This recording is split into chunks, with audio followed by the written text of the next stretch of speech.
ሰላም ጤና ይስጥልን ተመልካቾቻችን፣ አክብሮ ሰላምታችንን እናቀርባለን። በህዝብ ተወካዮች ምክር ቤት ላለፉት 5 ዓመታት ሲያገለግሉ የነበሩት ዶክተር አበባው ደሳለው በመጪው ምርጫ ኢህአፓን በመወከል እንደሚወዳደሩ ተሰምቷል። ዶክተር አበባውን ጨምሮ ሌሎች የቀድሞ የአብን አባላት በኢህአፓ ታቅፈው መጪው ምርጫ ላይ የሚሳተፉ እንደሆነ መረጃዎች ያመለክታሉ። ይህንን በተመለከተ ዶክተር አበባው ደሳለውን እንግዳ አድርገን ስለ ጉዳዩ አጠር ያለ ማብራሪያ እንዲሰጡ እንጋብዛቸዋለን። በጣም አመሰግናለሁ ዶክተር አበባው ደሳለው። መጪው ምርጫ ኢህአፓን በመወከል እንደሚወዳደሩ የሚገልጽ መረጃን የሰማሁት ትክክል ነው? እውነት ነው። ኢህአፓን ወክዬ ወይም ትብብር ለኢትዮጵያ አንድነት በሚለው እወዳደራለሁ። ወደዚህ ውሳኔ ለምንድን ነው የመጡት? እንግዲህ ታውቃለህ፣ አብንን ወክዬ ወደ ምክር ቤት እንደገባሁ፣ ነገር ግን የአብን አመራሮች ወይም እንደ አብን ምክር ቤት ከገባን ጀምሮ ተወያይተን አናውቅም። እንደው አቅጣጫ ወስደን በዚህ አቅጣጫ ህዝባችንን ብናግዝ፣ ይሄንን ፖሊሲ ብናራምድ መባል ነበረብን። ነገር ግን እንደዚ አይነት ውይይቶችን ባለፉት 4 ዓመት ከ6 ወር አላካሄድንም።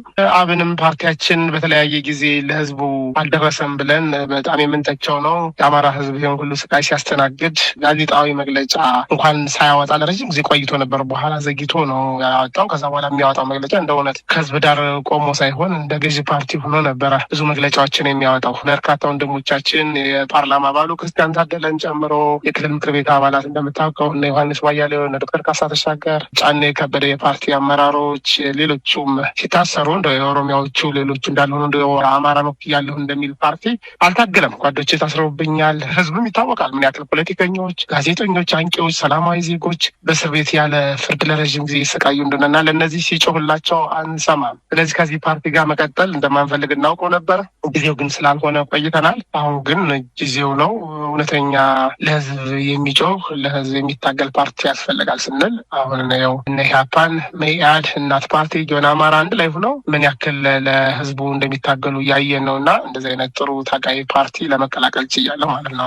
እንደ ዶክተር አበባው ቀደም ብለው ከአብን መውጣቱን ይፋ ቢያደርጉ የህዝብ ተወካዮች ምክር ቤት ወንበሮን ያጣሉ ወይስ ከምን የመነጨ ነው እስከዚህ ውሳኔው እስከ መድረሰው ድረስ የአብን ተወካይ እየተባሉ ነው የሚገለጸውና ወንበሮን ያጡ ነበረ? ያን ጊዜውኑ ከአብን መውጣቱን ቢያሳውቁ።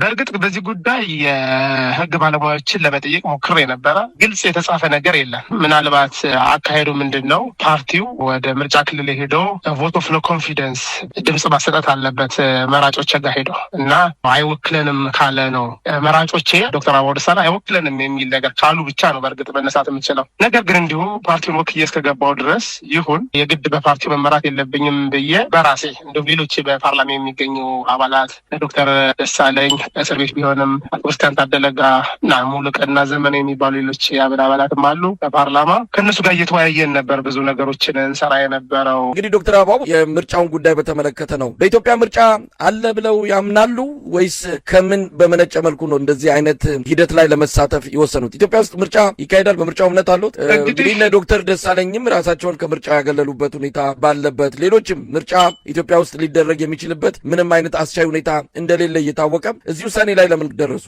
እሺ፣ አመሰግናለሁ። እውነት ነው አስቻይ ሁኔታ እንደሌለ እኔ ራሴ ሳልቀር በፓርላማ ስናገር የነበረው ሌሎች የትግል ጓደኞቼም እነ ዶክተር ደሳለኝ ሲናገሩት የነበረ ነው። አስቻይ ሁኔታ የለም። በአማራ ክልል በኦሮሚያ ጦርነት ነው። በሌሎች ግጭቶች አሉ። በቤንሻንጉል፣ በጋምቤላ፣ በሌሎች አካባቢዎችም በትግራይም ሰላም የለም። ስለዚህ ምርጫው መካሄድ የለበትም አይነት የሚል አቋም ነበረ እንዳጠቃላይ። ነገር ግን ምርጫ ቦርድም ሆነ ገዢው ፓርቲ ኢንሲስት አድርጎ እና ሌሎችም ገዢው ፓርቲ ጎን ያሉት አባላት ምርጫውን ለማካሄድ ቆርጠው ተነሱ። ስለዚህ እኛ ራሳችንን ብናገል ህዝባችን ሊጎዳ ይችላል፣ እውነተኛ ታጋይ ሊያጣ ይችላል ከሚል ነው። በምን ሊጎዳ ይችላል? ዶክተር አበባው ምርጫ ላይ በመሳተፋችሁ ህዝብ የሚያገኘው ጥቅምስ ምንድን ነው? ቢያንስ ብሶቱን እንከራከርለታለን፣ ውሳኔዎችን እንቃወማለን። ያን ንቃተ ህሊና እንትን ይላል። በተወሰነ በልክም በትንሹ ሸፕ የሚደረጉበትን ሁኔታ አድርገናል። ህጎች ሲወጡ በትንሹም ቢሆን ማለት ያ ኢንሲግኒፊካንት ነው። በእርግጥ ያን ያክል የሚወራ አይደለም። አድርገናል። ልማትን በትንሹም ቢሆን በልማቱ ለመደገፍ ያወከልነውን ህዝብ ሞክረናል። ስለዚህ በዚህ ነው የሚጎዳው።